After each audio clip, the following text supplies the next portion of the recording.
Gubernur Jawa Barat Deddy Mulyadi angkat bicara mengenai organisasi masyarakat hingga wajib militer bagi pelajar di Jawa Barat usai rapat bersama Komisi 2 DPR RI di Senayan, Jakarta, Selasa 29 April 2025. Sementara itu, Deddy Mulyadi mengatakan kriteria pelajar yang akan mendapatkan pendidikan di barak militer yaitu pelajar yang terlibat tawuran, melawan orang tua, hingga bolos sekolah. Status pelajarnya tidak akan hilang. Mereka tetap statusnya adalah pelajar SMPA, SMA-B, dan kemudian tetap mereka belajar sebagaimana biasa, tapi pola hidup yang dirubah. Satu, misalnya jam tidurnya harus jam 8, itu kan susah tuh. Kalau di rumah nggak bisa. Dua, bangunnya harus jam 4 pagi. Tiga, begitu bangun harus mandi. Setelah mandi mereka membereskan ruang tidur mereka. Setelah itu mereka membersihkan lingkungan halamannya. Setelah itu mereka harus sarapan pagi. Setelah itu mereka pergi ke sekolah. Sore harinya nanti mereka belajar berolahraga, bersepak bola, main voli, latihan baris berbaris, push up, sit up. Yang itu saya lakukan dulu ketika SMA.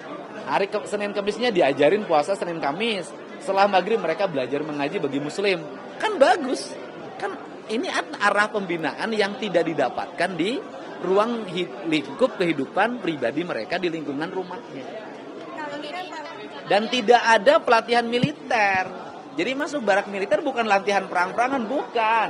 Membantu membangun kesehatan pikiran, kesehatan mental, dan kesehatan raga mereka agar mereka menjadi anak-anak yang bugar, tidak minum, tidak merokok, tidak makan eksimer, tidak minum ciu. Yang itu obat-obatan itu marak di mana-mana. Nah, ini tanggal 2 Mei berarti mulai diterapkan di mana saja, bagaimana sih? Beberapa daerah ada yang sudah menyediakan, kan kewenangannya ada di Bupati Wali Kota juga. Bukan hanya kewenangan di provinsi.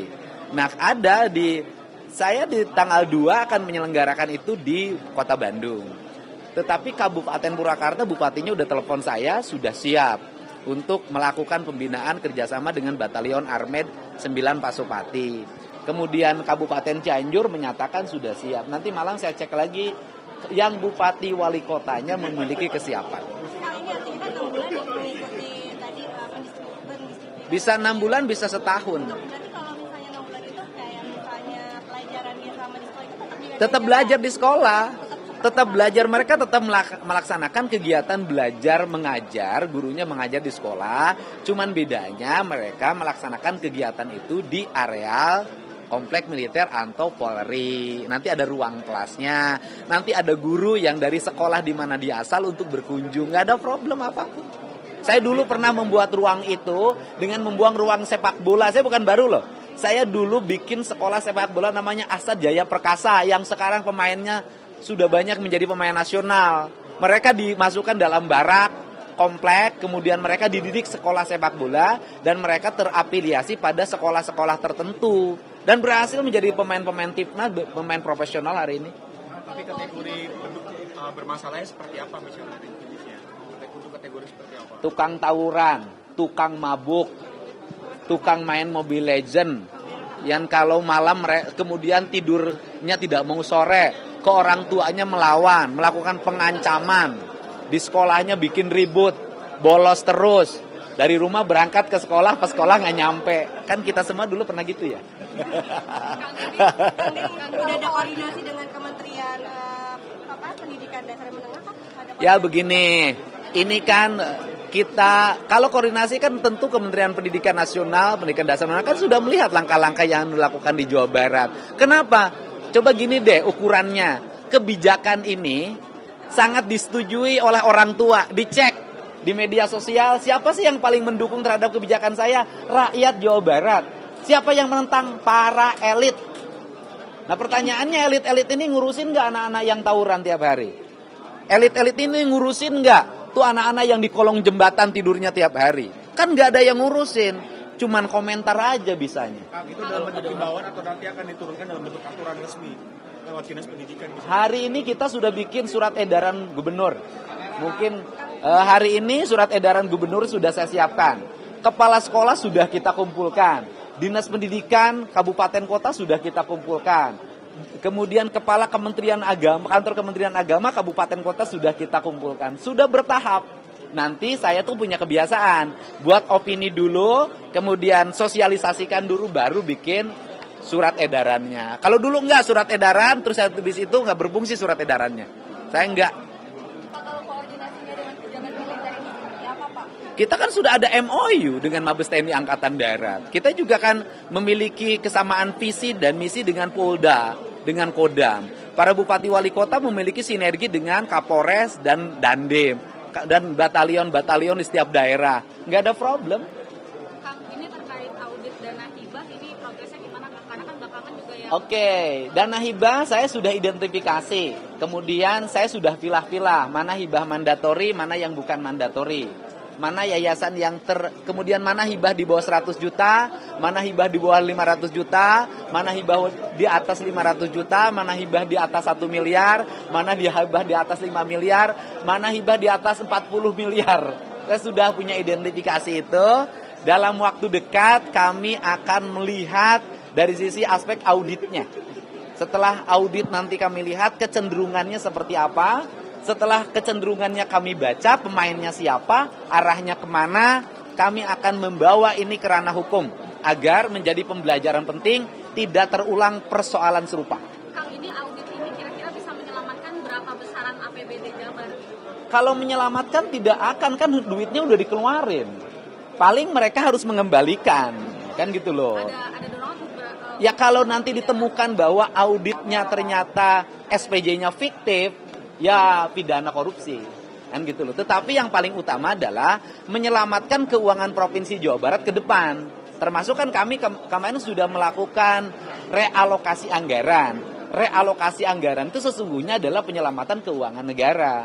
Melakukan penundaan terhadap belanja hibah yang kemarin pernah diramaikan itu, sesungguhnya kami lagi menyelamatkan keuangan itu agar belanja hibah ke depan tepat sasaran, tidak jatuhnya pada itu juga, besarannya terukur, dan lembaga-lembaganya jangan sampai ada lembaga dadakan.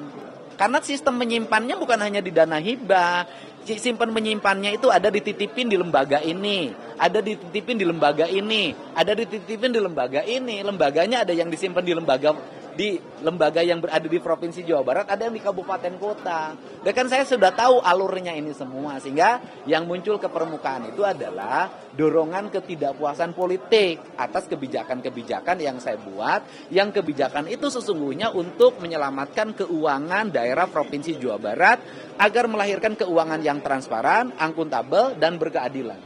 Kang, soal wacana RUU Ormas ada tanggapan soal itu? Ya kalau RUU kan kewenangan pusat ya, kemudian kewenangan DPR, kewenangan pemerintah.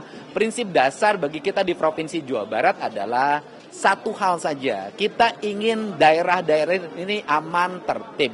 Kita ingin orang berkumpul dan berserikat itu untuk mendorong pembangunan, membuat iklim investasi menjadi sehat, membuat iklim investasi menjadi kompetitif, dan melahirkan daya dukung terhadap sumber daya manusia, khususnya sumber daya manusia di Jawa Barat. Dan melahirkan orang-orang yang senang bekerja, bukan senang berkumpul saja, tidak mau bekerja. Ya. Bang Diri, Ya. soal wacana kebijakan soal larangan wisuda ini kan jadi sorotan.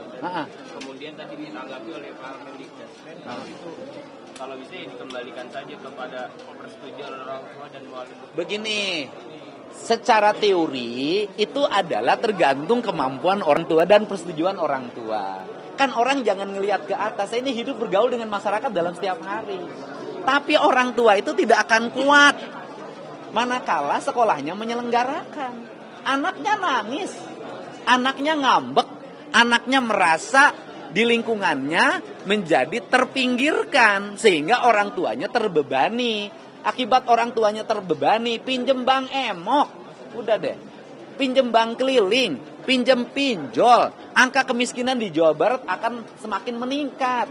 Orang Jawa Barat itu per RT itu sudah ada kumpulan 10 orang, itu pengeluaran tenir dan rata-rata dipakai biaya sekolah, studi tour, outing class, kredit motor gitu loh. Jadi Bagi mereka yang hanya melihat di Jakarta, itu tidak akan pernah tahu kehidupan masyarakat yang real.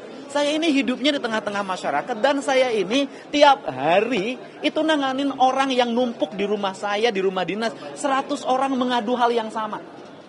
Jadi bagi saya hari ini akan tegak lurus. Saya akan lebih mengutamakan melakukan pembelaan terhadap rakyat Jabar, merubah sistem hidupnya, meringankan beban mereka, dan mereka harus bersekolah sampai SMA. Saya tidak akan mendengar siapapun. Yang penting saya sebagai Gubernur Jabar bertanggung jawab terhadap kesejahteraan rakyat Jabar.